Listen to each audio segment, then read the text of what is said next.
दैनिक भास्कर की एक नई रिपोर्ट में यह दावा किया गया है कि दैनिक भास्कर की टीम राजस्थान के मेवात इलाके में 10 दिनों तक साइबर ठगों के बीच रही और 10 दिनों तक दैनिक भास्कर की टीम साइबर ठगों के संपर्क में रही और ये लोग चालाकी से इनसे साइबर ठगी के बारे में जानकारी जुटाते रहे और इस इलाके के तकरीबन 50 गांवों में ये टीम एक्टिव रही और साइबर ठगी करने वाले लोगों से ही इसके बारे में जानकारी जुटाती रही।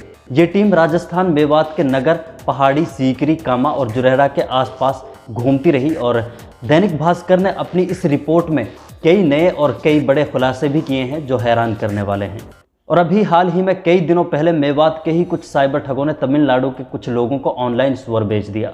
साइबर ठगों ने सोशल मीडिया पर सुअर का एक फोटो लगाकर फर्जी विज्ञापन शेयर किया था और इस फर्जी विज्ञापन को देखकर तमिलनाडु के कुछ लोग इनके संपर्क में आए।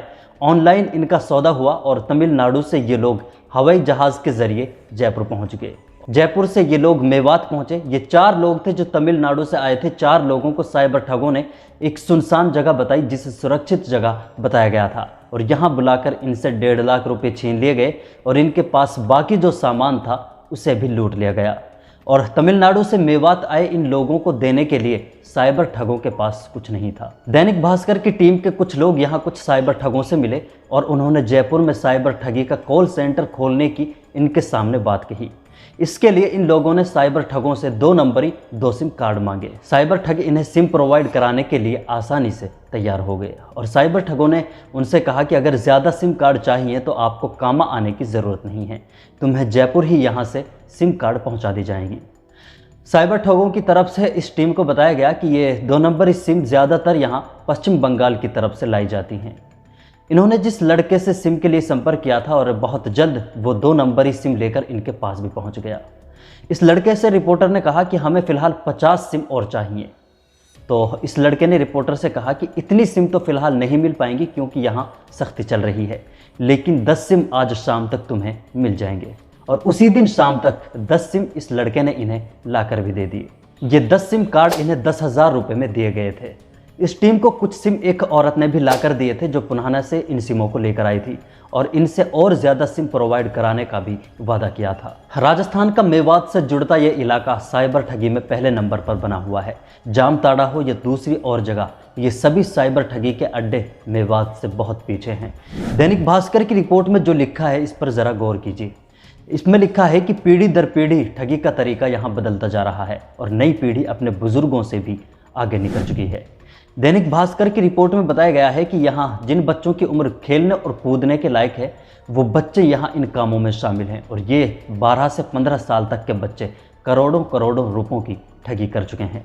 और दैनिक भास्कर की रिपोर्ट के मुताबिक ये बच्चे भले ही नाबालिग हों लेकिन इतने शातिर हैं कि ये अच्छे पढ़े लिखे लोगों को थोड़ी ही देर में बेवकूफ़ बना देते हैं। उनकी मुलाकात इस इलाके में कई ऐसे बच्चों से हुई जिन्होंने जानकारी दी कि उनके परिवार में ये काम उनके बड़े भाई और उनके बाप वगैरह किया करते थे और उन्हीं को देखकर उन्होंने ये काम सीखा है। छोटे बच्चे हों या बड़े लोग, सैकड़ों लोगों के खिलाफ यहाँ कई मुकदमे दर्ज हैं लेकिन इनका कोई असर इन पर नहीं पड़ता और इनमें से अगर किसी को गिरफ्तार किया जाता है तो कुछ दिनों बाद ही वो जमानत पर बाहर आ जाते हैं और बाहर आने के बाद डीजे और जश्न के साथ इनका स्वागत किया जाता है और इन जश्न पार्टियों में 500 के नोट हवा में उड़ा दिए जाते हैं। Indian cyber crime coordinator centre के रिकॉर्ड के मुताबिक पूरे देश में साइबर ठगी के मामलों में से 18% मामले मेवात के डीग जिले से जुड़े हुए होते हैं। यहाँ हर महीने 6000 और हर दिन 200 लोगों को शिकार बनाया जाता है। ये वो आंकड़े हैं जो साइबर थानों में दर्ज किए जाते हैं। बाकी जो थानों तक मामले नहीं पहुंच पाते वो अलग हैं। लेकिन सवाल यह है कि प्रशासन और सरकार इनसे निपटने के लिए और इन मामलों को रोकने के लिए क्या कर रहा है। सख्ती और कार्रवाई यहाँ चलती रहती है लेकिन इसका कोई 1% भी असर यहाँ दिखाई नहीं देता। इतने दिनों बाद अब प्रशासन को भी ये समझना चाहिए कि इन मामलों को रोकने का ये कोई ठोस सॉल्यूशन नहीं है। इन मामलों को रोकने का जो सबसे अच्छा सॉल्यूशन हो सकता है वो है एजुकेशन को बढ़ावा देना और एजुकेशन सेंटर्स ज़्यादा से ज़्यादा इस्टेब्लिश करना और एम्प्लॉयमेंट यानी रोज़गार का कोई बेहतर सॉल्यूशन तलाश करना जो यहाँ के लोगों को रोज़गार मिल सके, क्योंकि ये इलाका मोस्टली जहाँ से साइबर ठगी के मामले ज़्यादा देखे जाते हैं यहाँ अनएम्प्लॉयमेंट यानी बेरोज़गारी बहुत ज़्यादा है और रोज़गार जहाँ ना हो वहाँ ये मामले रुकना और ख़ास तौर पर इस इलाके में नामुमकिन लगता है। बाकी आप अपनी राय कमेंट बॉक्स में ज़रूर रखें।